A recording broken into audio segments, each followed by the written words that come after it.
What's up, everybody? So we are on part 2 of the podcast, and today's is going to be on speed runs, economy runs, repetition runs, whatever you like to call them. Jack Daniels calls them repetition runs, R runs, or he likes to call them economy runs. Some people call them. It's because it's building a running economy, and I like to call them speed runs. Basically, it's building yourself up to where you can get to a pace that's faster and more relaxed. So if you're going out and running, a 5-minute mile, and that feels relaxed, 5-minute mile pace, and that feels relaxed, and 4:30 pace feels fast, you want to get to the point where 4:30 pace feels very easy, right? So you're not going to be running at 4:30 pace, you're going to be running at mile pace, because mile pace doesn't necessarily feel relaxed. I would say like 2-mile pace, 5K pace feels like a very relaxed pace where you can hold. But mile pace, you kind of feel like you're going pretty quick. Feels like you're not super relaxed. And so if you can make that mile pace more relaxed, then you're going to be able to run faster, right? Because mile pace is never, you're not going out at mile pace and saying, okay, unless you're doing 100 meters, you're not going to be like, this is relaxing. Right? It feels good. The movement may feel good. You may feel relaxed, but your body's going to feel like it's moving quickly. And it's going to get to the point where it has to relax.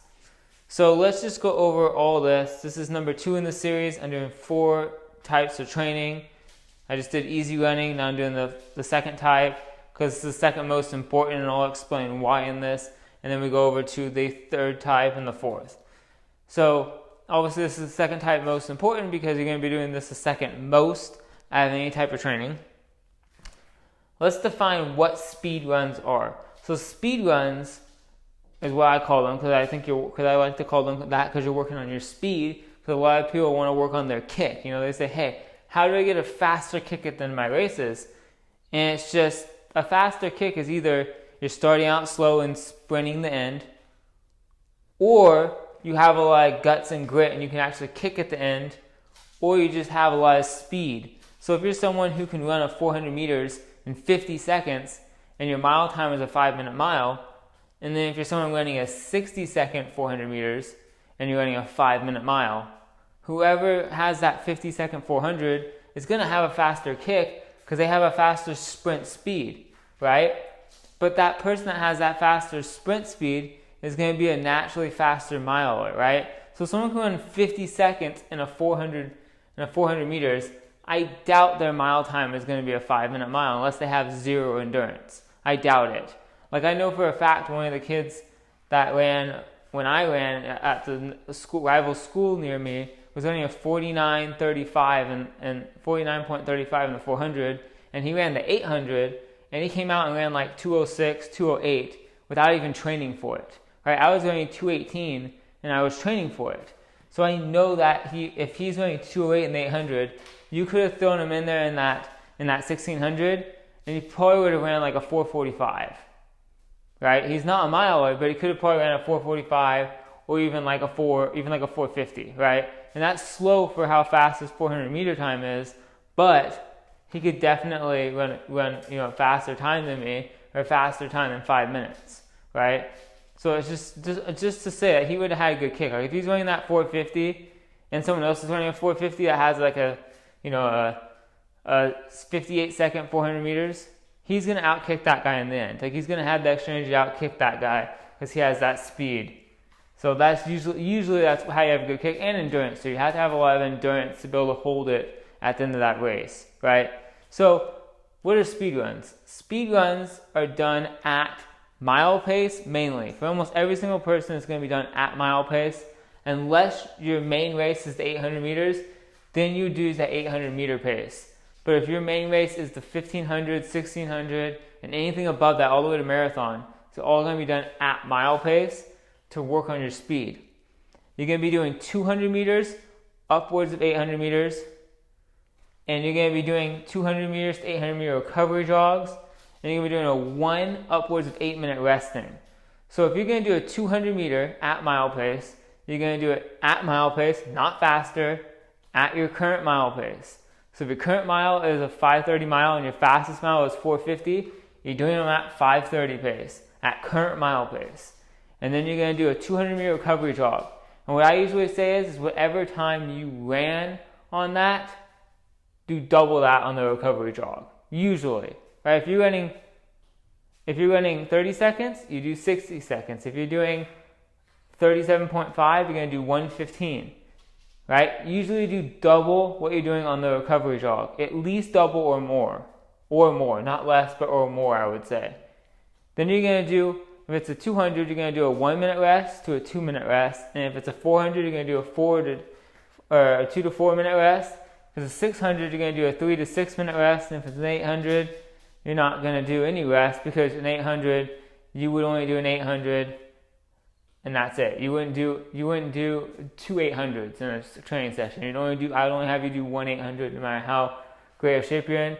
But if you're going to rest to go into a 400, 200, 600, then you're going to take a 4 to 8 minute rest depending on how long you need, right? So usually you only need to take a 1 minute rest for the 200s. For the 400s, you really only need probably a 2 minute rest. And for the 600s, you may only need a 3 minute rest. But with 600s, I'm not doing over 2 600s. With 400s, I would do maximum probably 8 to maybe 10. And then for 200s, I may go upwards of like 32, depending on what your mileage is and different things. But usually I would throw in some probably 400s and 200s. I don't like the 6s and the 8s as much, unless you're someone who's been running more and can do a 600 and know their pacing and stuff. Just because if you do a 600 too fast, you're going to be too tired. And a lot of the kids I train, when I tell them to do a 600 at mile pace, they end up going too slow because they're not wearing spikes. So they don't know their pacing. So they go too slow on it, and they don't want to push themselves to run. Because running a full 600 or a full 800 without spikes at mile pace is pretty difficult. It takes energy out of you. And so that's why I like doing the 200s and the 4s. I just think they work better, and it's easier to pace yourself. And with the 600, a lot of the kids I've coached are just like, what's a 600? But if you want to do 600, just do them. They're just as good. Just I wouldn't do any more than two to maybe 3 in a training session, just because it's so hard on the body, and you have to take a long rest. If you're going to do 3 of them, take a 6 minute rest, really recover, because the whole point of these runs is not to be tired, it's to build your running economy. So you're trying to build your running form. You're trying to practice on doing your stride rate. So you're trying to go from, I would say trying to get upwards, of 180 strides plus at least. My stride rate right now is about 190 when I run. Anywhere from at a fast speed, I'm going upwards of 200. Now my average is a 185, 192. And it used to be 172 with my average, and I increased it by doing all my barefoot stuff. And my running form has really increased and stuff like that. So I really recommend trying to increase that. No, you're not going to wear spikes during any of these training sessions. You're not wearing spikes on the track. You're going to wear your flats on these. Or if you want to go barefoot, and you're doing barefoot stuff, or you're doing you have the barefoot shoes or something, you could use that too. But mainly I'm going to recommend just using your trainers is what you're going to want to use when you do this type of running. You can do this on a track.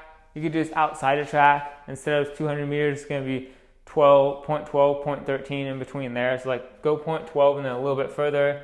If you're doing 400 meters, it's basically 0.25. A 400 meters is 0.24, 0.24, not 0.249. It's not 0.25, but just 0.25 will work. 0.37 and a half, so about 0.37, 0.38 for 600 meters, and then 0.50 obviously is going to be your 800 meters. You could do 300s, 500s, 700s. 700s is pretty stupid. 500s and 300s are pretty dumb also, because it's not a distance that you're ever going to be checking your watch on when you run. And that's why when you're doing the 200s, you check your watch, see what time it is. The 400s, you do the same thing. The 600, you'd probably do the same thing. And the 8, you'd probably do the same thing. And then you'd probably do at the 12 and then when you're done. It's usually how people check it when they're running. So that's why I recommend that. 100 meters is just not enough. You're not building up enough speed doing only 100s. So I don't ever recommend that. And if you're just not feeling good, I just go easy. The only time I did 100s is when I had a lot of anxiety, and 200s was too much for my body on those days. but that's not relevant to what you would be doing. With these runs, you're going to be doing these twice a week. You're going to be working on these twice a week. You're not going to do over 10K of training in a week. So you don't want to ever do over 10K no matter how much mileage you're doing, because it's going to put too much stress on the body. You could try doing it over that and see if you get faster. If you're someone running a lot of mileage, you could try it, but I wouldn't recommend over 10K, but I would try it. I would see if it works for you, maybe upwards of 8 to 10 miles. Try it out. I say test it out. I'm not just saying this is the exact number. If you go over this, you're not going to get any faster. Like if you did 10.1K, you're going to get slower. It's like, no, try it out and see what works for you. But a 10K is about where you want to be at, Now with this type of running, you only want to do this, it's supposed to be 5% of your weekly mileage. This is what Jack Daniels recommends. But I say, No, I say that 5% is a good number, but I think during track season, you should be working on these more. So I think you should be doing these twice a week during track season and having more mileage on these. And when it comes to cross-country season, even if you're not doing cross-country, even if you're not doing track, you should have a season where you're doing 2 tempo runs, which I'm going to talk about in the next podcast, 2 tempo runs per week. And then you should have 2 speed runs per week for one season. For at least 3 months or 4 months, you should be doing that. And so you should be working on these, more higher mileage, more reps, and more sets of these, of these speed runs. So instead of doing just let's say during cross country you're doing 4x400s and that was it, or you're doing 8x200s or something like that. Well, now you're going to increase it to 8 400s and 16 or even more. I want you to do a little bit more in that. Start adding more speed in there. And only do tempo runs once a week or once every other week. You don't need to do as much tempo running. You're doing more speed. Obviously, you'd flip-flop during cross-country too. Now, the thing about these, though, is that this is the only other type of training that I recommend doing off-season. So when it comes to summer and when it comes to winter, I do recommend doing these still because I like how it keeps your running form, keeps your economy, and these are very easy. And during the winter and summer, this is when I'm recommending doing the longer rest periods.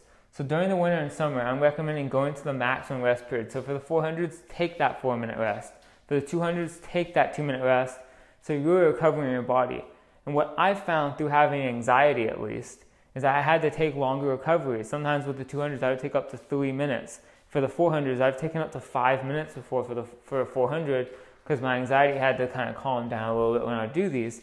But what I figured out was when I took these longer rest periods, I would come back the next day and feel so fresh.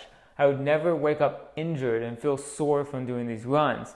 When I took a short rest, like a minute for the 200s, I would come back a little bit more sore.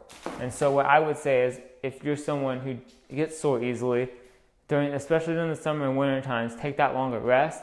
And then during the season, you can push yourself a little bit and, during the season, and stuff like that. Because in season 2, you may not have as much time during practice to get these runs in as much time as you would during the off season because it's kind of your own time, right? So you have a little more time to take if you did 8 400s and you're taking a 4-minute rest, plus warm-ups and cool-downs, plus stretching and other things you're going to do, that's a lot of time, right? That's already going to be 28 minutes of just resting.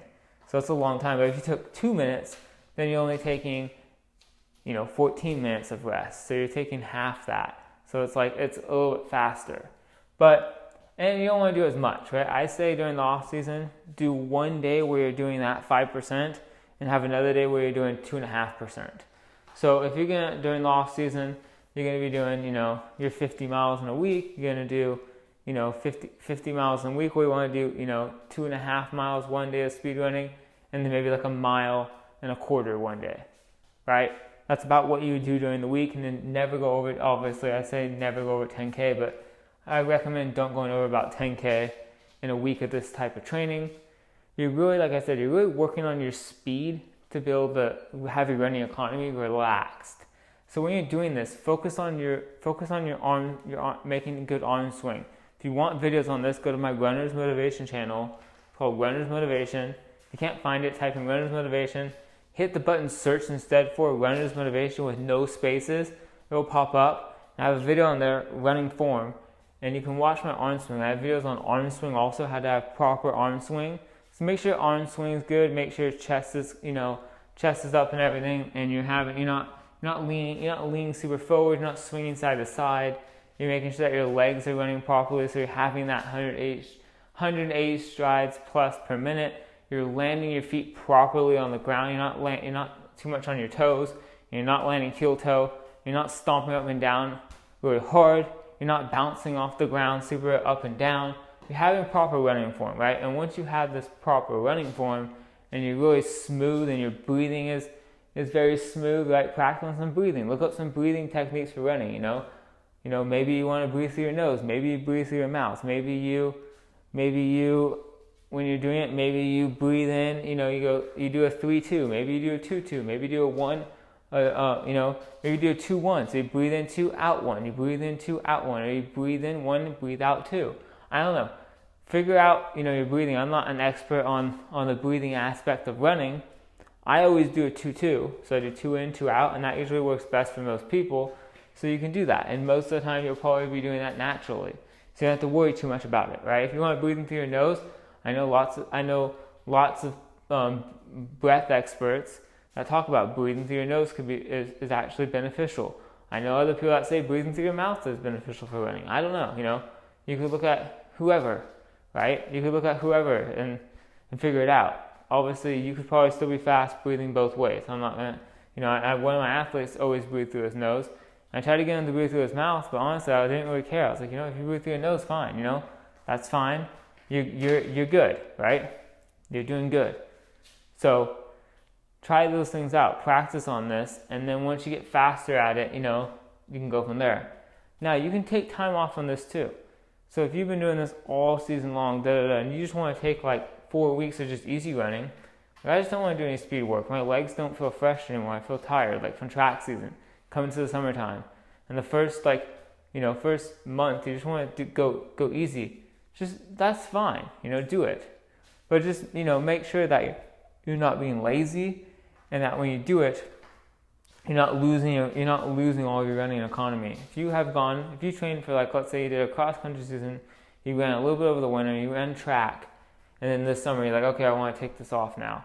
And you haven't been training hard, you've been running like 3 or 4 times a week, you've been being lazy, and you want to be more lazy, and your running economy is going to suffer, don't do that. But if you've been training, 5-6 days a week, or even if you have been training 4 days a week, but you've been training hard, you've been working hard on your running economy is very efficient.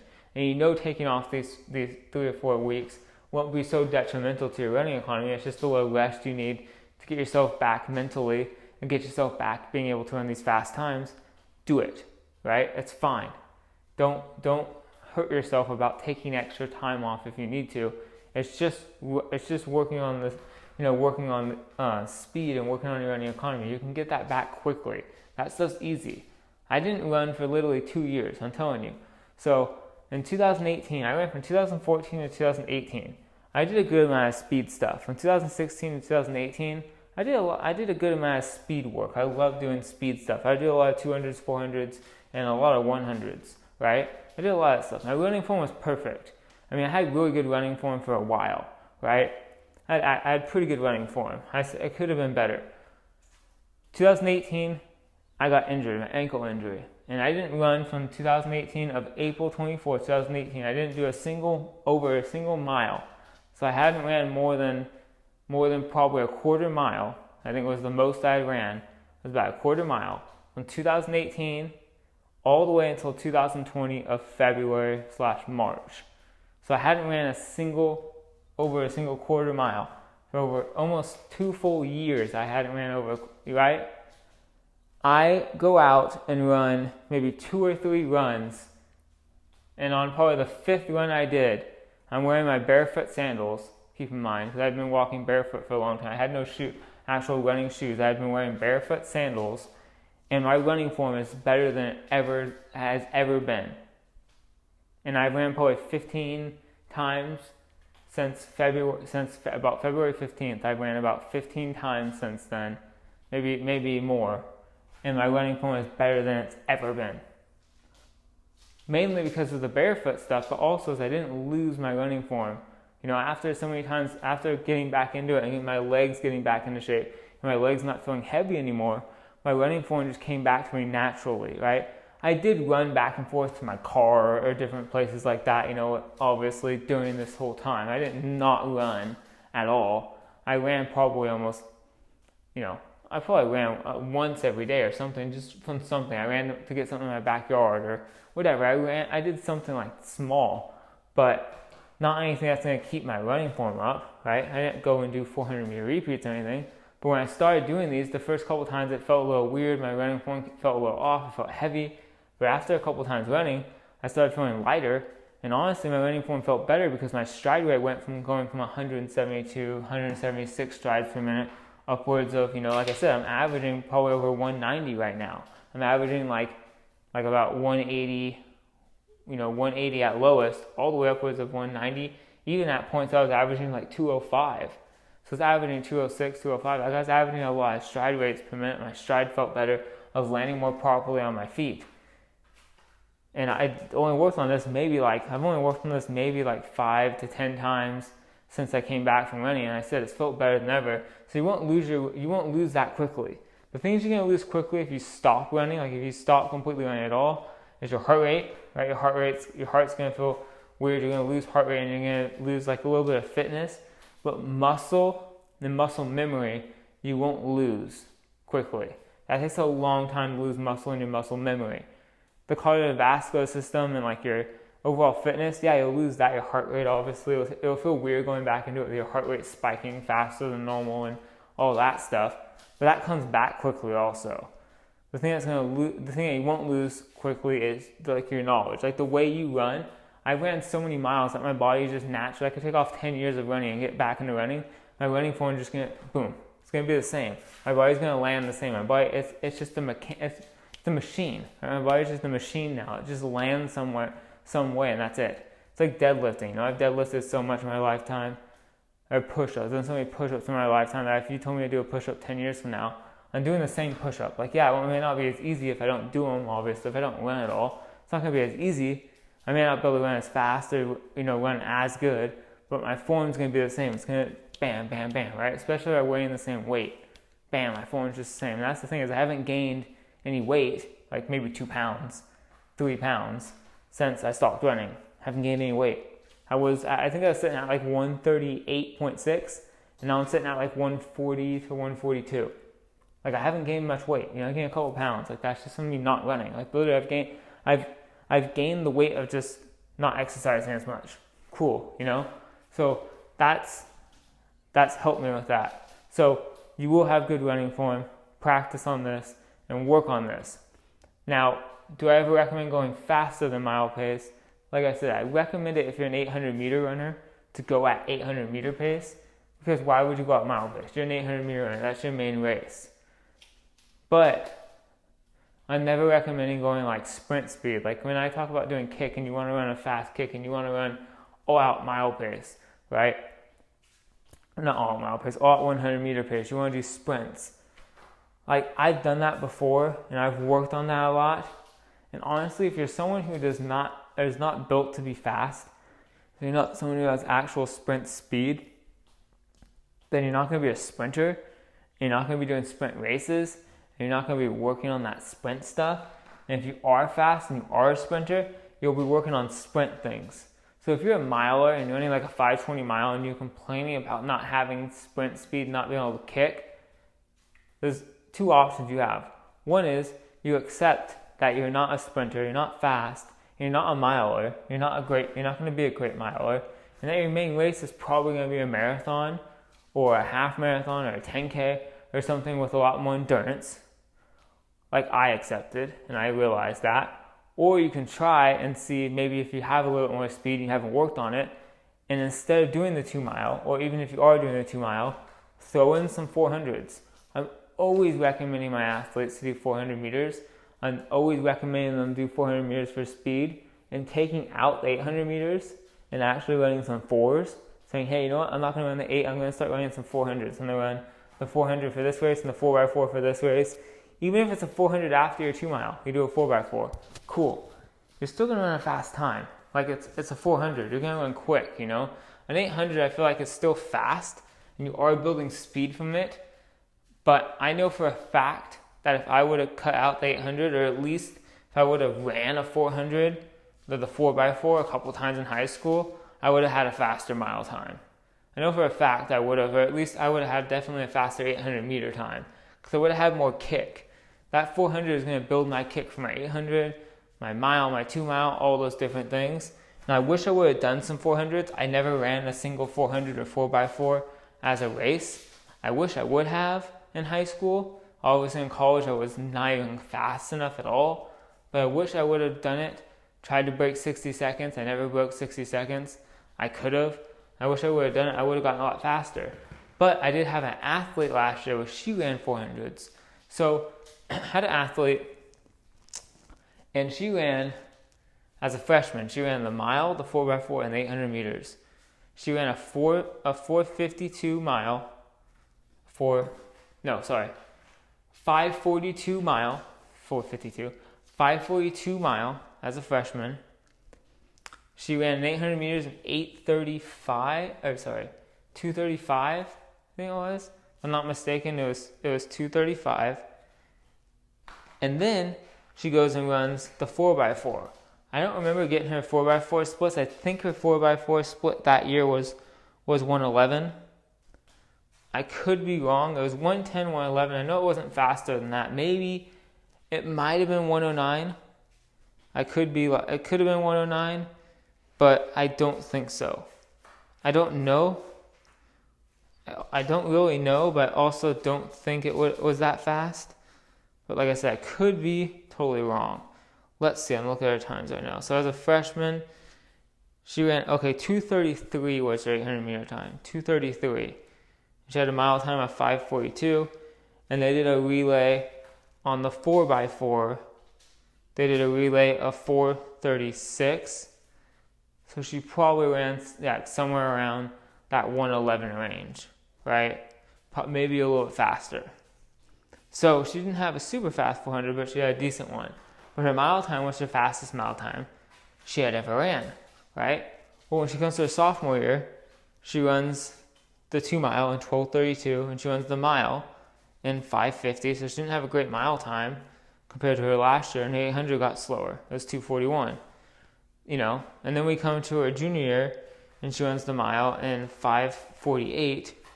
She runs the 800. She doesn't run the 800 at all that year, and she ran the 2 mile in 12:32, or 12:34.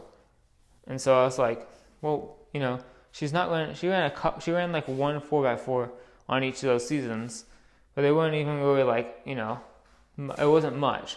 So I thought, you know what? Why don't we throw her in the 4x4, the 400, and have her do those? Take her out of the 800, and then she'll run the mile and the 2 mile, right? And the 4x4 after her 2 mile will just be a hard push, you know, grinder, and she'll run the 400 to run a really fast time. Well, she started running the 400, and her first 400, obviously she's a senior, so she's going to be fast at the 400 than she was as a freshman. So her first 400 open was a 107.70, you know, and then she dropped down to a 106.39, and then her fastest was 104.85, which is a really fast 400. She ran some 4x4s. I think her 4x4 split was like a 103, which is insanely fast. And then her mile time, she dropped her mile time down to 5:39. And so that really dropped her mile time down, I think, is the 400. I don't think it had anything to do with that. And her 2 mile time dropped down to 12:05. Now her mileage wasn't much more. She was having a little bit more mileage, and obviously she's having she got her appendix taken out that year on that cross country season back in November. So that probably did help her out a lot, help her run these faster times. But I also really believe that the 400s had her have a good kick, because on her 2 miles and her miles and stuff, that last lap it was like a sprint. It was like she would run those laps, and boom, the last lap it was just like she just had some kick. And especially the last 100, no one was beating her in that last 100. And I think all the girls she was racing were not running the 400 or the 4x4. And she had ran 1, 2, 3. At least online, there's 1, 2, 3 open 4s, and I think she had ran one other one that I took her to, which was at a college meet. Oh, I almost tripped. At a college meet.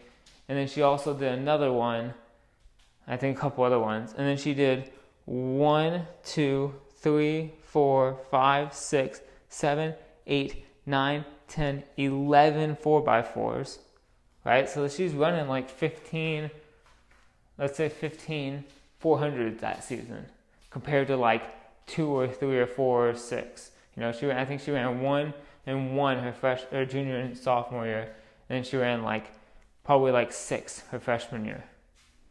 It's like, what? Like, yeah, that's going to make you a lot faster, right? It's going to make you sprint a lot faster. And for the mile, you need that. So I'm recommending do that and to build your speed up instead of doing like actual sprints or anything. If you want to build your speed up and run a fast mile time, do that. But don't take out the 2 mile. If you know you're more of a distance person, like she had more endurance. She was fast, but her main race, I think if she were to train for Olympic style, her main race was going to be like either like the 10,000 or the 5,000 or even like a half, even like even marathon. She had a lot of endurance. She hadn't ran a lot of mileage, so she didn't know she had a lot of endurance. She hadn't ran high mileage or anything, but she did have a lot of endurance. If you ran 12:05 in the 2 mile compared to a 5:39 mile, I mean your 2 mile is really good, right? That's a really good compared to your mile time. Like that's insane. Like come on, you're running 6:02 per mile for 2 miles, and then you run a 5:39 mile. That's very close in time, right? That's very good endurance. So she obviously had great endurance, but she did run fast times due to all of her due to all of her sprints. So if you want to work on your sprint speed, do that. And if you're like an 800 meter runner, right, and you want speed for the 800, do some 200s. Go to some open 200s. Say, coach, I want to run the 200 every race now. I'm doing the 400, I'm doing the 800, I'm doing the 4x4, I'm doing the mile, but I want to do 200s also, right? Why not? Right, you do the 4x, you do the 8, right? Usually it's the 8, the 300 meter hurdles, and then the 200, right? So you have rest in between there. A 200 is like just all out sprint. If you tire out in the last 20 meters, cool. You still went all out for 180 meters, right? And if you go and you do the 4x4, okay, you have a whole 2 mile to rest from the 4x4. If you do a 400, right, if you're doing the 400 and the 800, it's pretty hard to do both of those anyways because they're pretty close together, right? So you may not even be doing the 800, or you may not even be doing the 400, I should say. You may be doing the 8, the 4x4, and the mile, because the mile starts out, you probably do the 8, and then you can do the 2, and then you can do the, like why not do that, right? I know it's weird that you're doing the mile and the 200, right, and the 8, but why not ask? Say, hey, you know what? I feel like I'm pretty fast at the 200. Let me try it out. I want to build some sprint speed for my 800 meters.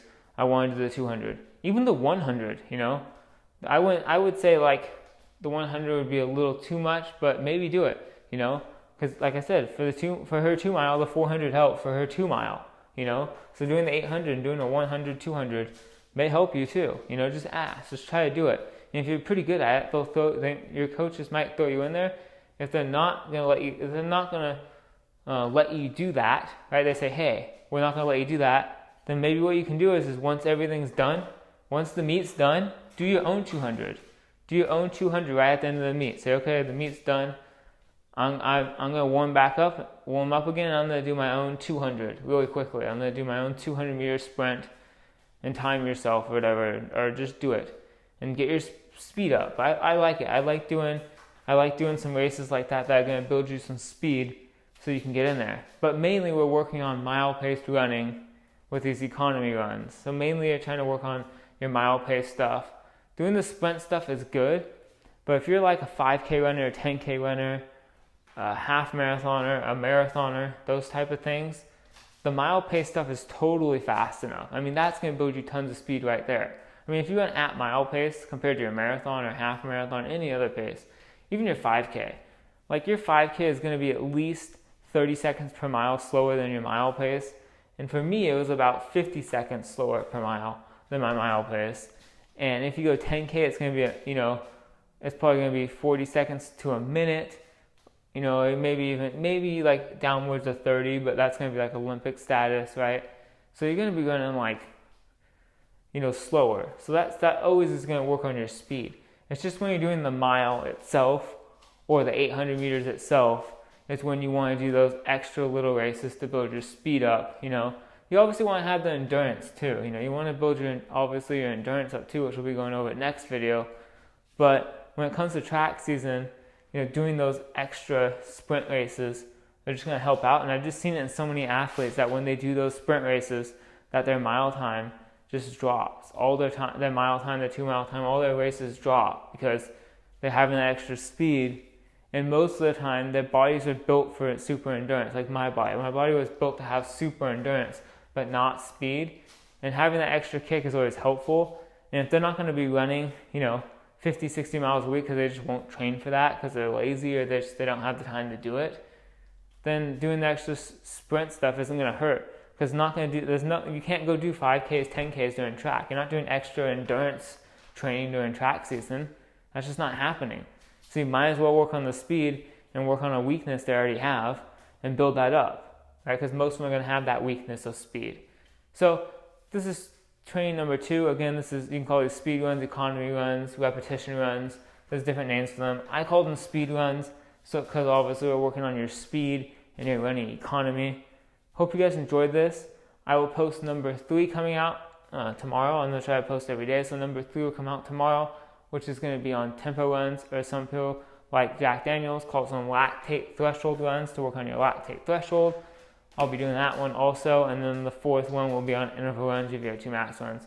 Stay tuned for all of these. Check out my other YouTube channels, Runner's Motivation, where I post content on how to run faster and how to better nutrition, actual videos of me, not just podcasts, so check that out. Check out my RM Reacts for Runner's Motivation Reacts, where I post videos on reactions to Nick Symmonds, different things, videos he does, and Nick Bare, and different miles and different races and different videos on Jakob Ingebrigtsen to Caitlin Tui, to different things like that. It's kind of more of a reaction channel. Check that out. And I also have another YouTube channel which I'm going to be doing, which is called Carnivore Climber, which is going to be on rock climbing and all that fun stuff and all that stuff I'm doing. So, hope you guys enjoyed. I'll see you guys in the next podcast. Peace out. Have a good day.